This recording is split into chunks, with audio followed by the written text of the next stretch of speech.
करके बड़े आदर के साथ पूछा कि हे विप्र, नित्य दुखी हुए पृथ्वी पर क्यों घूमते हो? श्रेष्ठ ब्राह्मण, ये सब मुझसे कहो, मैं सुनना चाहता हूँ। तब ब्राह्मण ने कहा कि मैं निर्धन ब्राह्मण हूँ, भिक्षा के लिए पृथ्वी पर मारा मारा फिरता हूँ।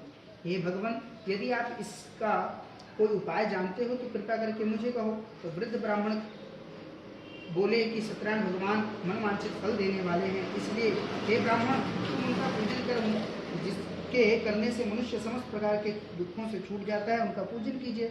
ब्राह्मण को व्रत का समस्त विधान बतला करके बूढ़े ब्राह्मण का रूप धारण किए हुए सत्यनारायण भगवान वहां से अंतर ध्यान हो गए। जिस व्रत को वृद्ध ब्राह्मण ने बताया मैं उसे अवश्य करूंगा, यह निश्चय करके वह उस रात उस ब्राह्मण को नींद नहीं आई। वह सवेरे उठ सत्यनारायण भगवान के व्रत का निश्चय कर भिक्षा मांगने के लिए चल पड़ा। उस दिन उसको भिक्षा में बहुत सा धन प्राप्त हुआ, जिससे बंधु बांधवों के साथ उसने मिल करके सत्यनारायण भगवान का व्रत किया, जिसके करने से वह विप्र समस्त प्रकार के दुखों से छूट करके अनेक प्रकार की संपत्तियों से युक्त हुआ। उस समय से वह विप्र हर मास व्रत करने लगा। इस तरह सत्यनारायण भगवान के व्रत को जो भी करेगा वह समस्त प्रकार के पापों से छूट करके मोक्ष को प्राप्त होगा। आगे जो पृथ्वी पर सत्यनारायण भगवान का व्रत करेगा वह भी समस्त प्रकार के दुखों से छूट जाएगा। इस तरह नारद जी से नारायण का कहा हुआ यह व्रत मैंने तुमसे कहा। हे विप्रो, मैं अब और क्या कहूँ?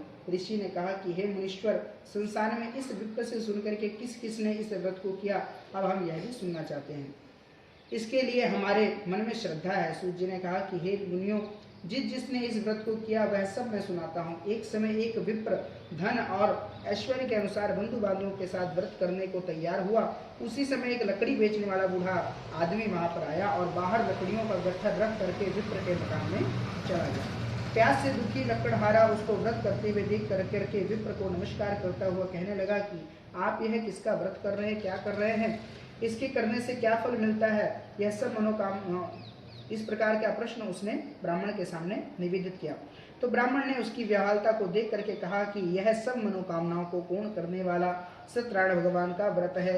इन्हीं की कृपा से मेरे यहाँ धन धान्य आदि की वृद्धि हुई है। विप्र से इस प्रकार के व्रत के बारे में सुन करके लकड़हारा बहुत ही ज्यादा प्रसन्न हुआ। वह चरणामृत और प्रसाद लेकर के खाने के पश्चात अपने घर को रवाना हो गया। लकड़हारे ने अपने मन में यह संकल्प कर लिया कि ब्राह्मण ने आज ग्राम में लकड़ी बेचने से जो भी धन मुझे मिलेगा उसी से सत्यनारायण भगवान का बताया हुआ ब्राह्मण का व्रत अवश्य करूंगा।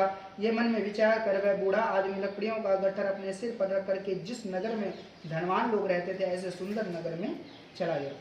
उस रोज वह वहां पर उसने उन लकड़ियों का दाम पहले दिन से चौगुना प्राप्त हुआ और वह बूढ़ा लकड़हारा दाम को लेकर के अति प्रसन्न होकर के पके केले और घी इत्यादि, दूध, दही, गेहूं का चूर्ण इत्यादि ले करके सत्यनारायण भगवान के व्रत की कुल सामग्री एकत्रित करके अपने घर को चला गया।